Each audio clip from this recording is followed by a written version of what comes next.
Okay, so I first wanted to start out with the price. The price with our discount code is only $674. And I feel like this board really compares with the Evolve Stoke X, which is almost double the price. I consider both of these boards the super kicktail category. As for the deck, the deck is made up of a composite of bamboo, Canadian maple, and fiberglass. The length of the board is 32 inches, and the width on its widest part of the deck is 10 inches. The board's total weight is just over 19 pounds, and the max load is 220 pounds. Now, when I first got this board, I thought I wasn't gonna like it due to the concave in its wheel wells, but I was wrong. The concave is beautiful. It's just right, locks in your feet. The wheel wells are kind of aggressive, but not enough to hurt your feet, and also allows you to have two different stances, at least for me, because when I'm cruising and carving at lower speeds, my actual stance is more narrow. So you can see that rear wheel well is helping to adjust my narrow stance for low speed carving. And since I'm not a tall guy, you can see where my front foot is positioning to keep me comfortable as well. But if you're a taller guy, you can put your front foot more forward to lock you in. Now, my second choice of positioning for my back foot is right where this nice pocket is. Not only does this fit like a glove, but this allows me to really carve the board much harder, much more aggressive, really whip that back end like I normally like to do.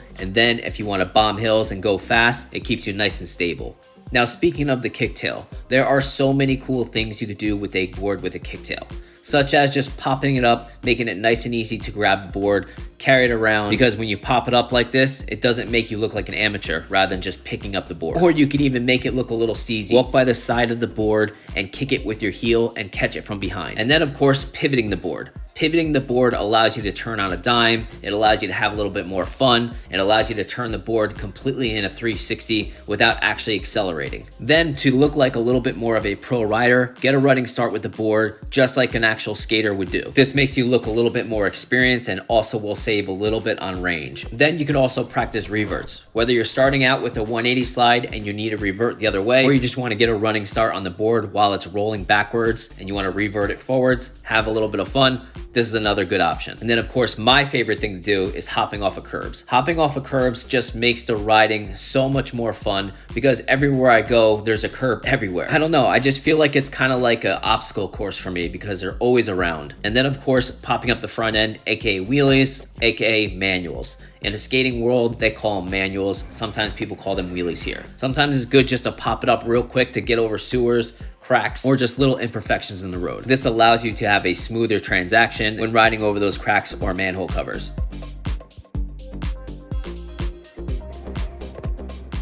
As for the wheels, the Stella Blizzard standard version is utilizing boosted 85mm by 59mm in contact patch 78A durometer wheels. Now, I've been saying for a very long time, these are very good wheels. I loved the sharp edge lip that these have. In my opinion, when a wheel has a good quality durometer with a sharp edge wheel, it allows the rider to have maximum predictability. I will always choose a smaller, more predictable, better quality formula wheel over a big, soft, cheap wheel that breaks traction when you're not expecting it.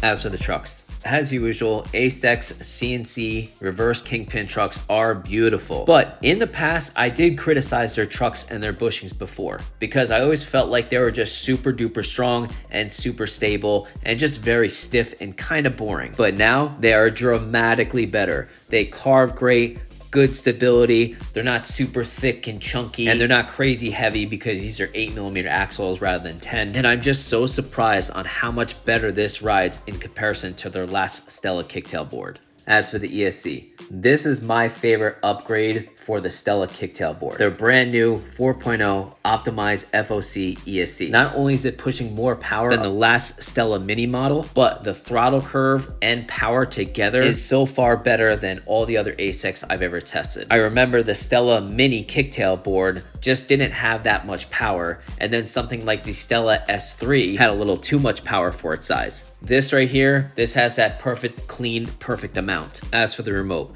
ACEDECK collabed with LINNPOWER, giving us a much needed upgrade on the remote. As you can see, it's translucent. You can see right through it, which is so cool to see all the hardware. Plus, it also has a CNC middled section along with a fatter, more thicker, more durable scroll wheel. And just like all the other ACEDECK remotes and LINNPOWER remotes, you have all the data you need, your speed, your battery meter, your trip, your total miles, your forward, reverse, cruise control, your brake modes, auto on and auto off, and of course, you have the back screen menu to customize each individual speed mode to your liking as a rider. As for the motors, the Stella Blizzard standard version is utilizing 6.3, 5.8, 145 kV, dual 3000 watt peak power belt drive motors. And I also like these cool translucent belt covers. I don't know, it's kind of a nice touch, a nice addition to the polish and finish to this board. As for the battery, the standard Stella Blizzard is utilizing a 14S 2P 10 amp hour 518 watt hour EVE 50E cells. And just like I preached on prior videos, these 50E EVE cells are great. Such a good bang for buck. Great value. I definitely suggest other manufacturers or even DIY guys to use them, especially if you have a tighter budget but don't want to compromise with performance and range. Now, the coolest thing about this battery is the translucent casing. If you double click the power button on the remote, it'll illuminate the entire battery casing. And then if you engage the brakes, not only does the battery flash, but the front nose and the rear tail will also flash as well. This not only looks really cool, but it's a good safety feature. As for range, I'm a 160-pound rider and the temperature is about 71 degrees Fahrenheit. I rode about 80% S plus mode and about 20% S mode. I got a total of 22.5 miles with the ACEDECK Stella Blizzard standard version. Now, with the power this is pushing out, its price, and practically zero battery sag, this is what I've been saying. The results of these 50E EVE cells just shows how good they are. Okay, I got my 10% warning about a mile ago. And you can see there is 1 bar left, S plus mode. Let's see how these 50E EVE cells do on acceleration test under 10%. 1, 2, 3, go. Nice! Phew! Plenty of power. These cells are probably the best value in the e-skate game. I'm telling you. I think more boards should have these cells. Okay guys, here we go. A giant hill test. Same hill we always use. ACEDECK Stella Blizzard. About 90% battery, 1 bar gone out of 10. S plus mode. Alrighty, let's do it.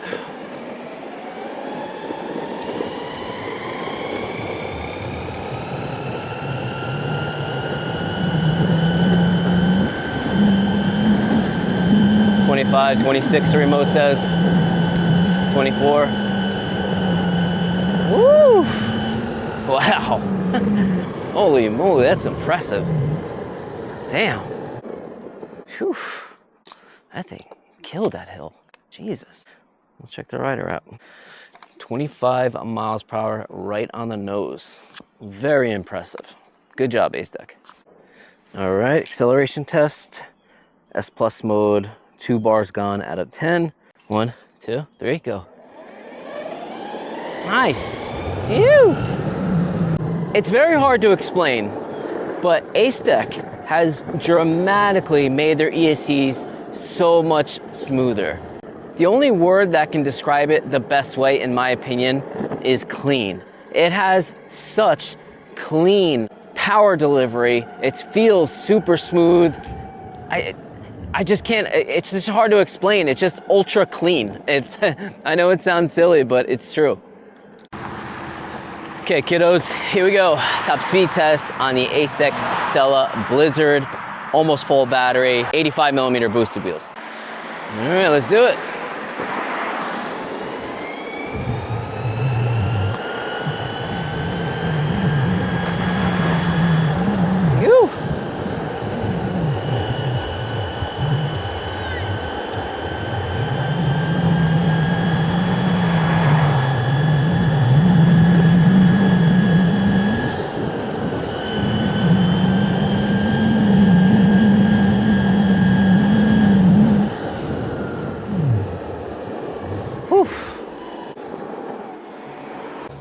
And I was going up a slight hill.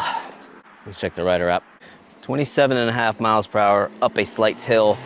And I still had a little throttle left, just a little scared. Brake test at 15 miles per hour, brake set at 100. 1, 2, 3, brake. Nice, good, good, good. A few things worth mentioning. As expected, ACEDECK's unboxing experience is top notch. The board is very secure, very well padded, and it doesn't have a scratch on it. The box includes your remote, extra tools, your owner's manual, stickers, and your 2-amp charger. Now, I think that charger is a bit too small for this board, but chances are if you already own an ACEDECK, you can use that current bigger charger to charge up this board much faster. Okay, so this is the one thing I do not like about belt drive kicktail boards, especially with the motors faced forward. Now, when you ride over these little driveway curbs or imperfections in the road or business parking lots that have these little entry curbs, you have to ride over those and the motor mounts smack those curbs. So if you're not prepared, you can get thrown off. Have a listen.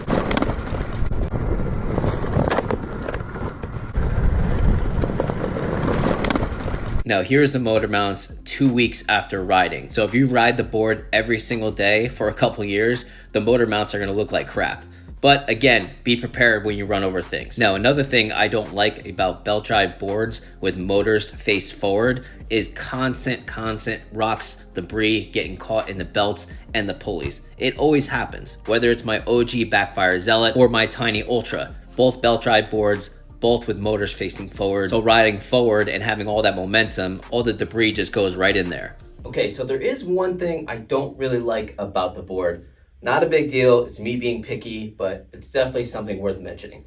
Now for me, when it comes to a kicktail board, I think the best benefit and best attribute for a kicktail board is the portability. So this battery is so chunky that when you're holding it, it kind of just pushes up against your forearm and your wrist, and it's just not really that comfortable. So you're carrying this around, again, it's just not that comfortable. But you can put your hand on the actual enclosure and it actually feels better and more balanced. So obviously not a big deal, just something worth mentioning to you guys. Final thoughts. As I mentioned when I first started this video, super kicktail category. I want to compare this so much to the Evolve Stoke X. Then I also think about the Answer Challenger and the Tynee Stinger. Now, both those boards are more expensive and they just feel very, very big. And that's what I thought about this board once I took it out of the box. But once I started riding it, I felt more of that Stoke X vibe. Refined finish, great carve, awesome power. But when you usually have awesome power, it depletes the battery a lot. With Evolve, it doesn't do that. We call it the secret sauce. And now with this board, I feel like this also has that secret sauce. That's why I keep on calling the power clean. It's extremely smooth, but yet doesn't take away from the power. And now ACEDECK has the cool remote, the cool lights, great customer service, and a deck unlike no other. All for only $674 with our discount code. Thank you for watching, guys. Please comment, like, share, subscribe. Have a good one, guys.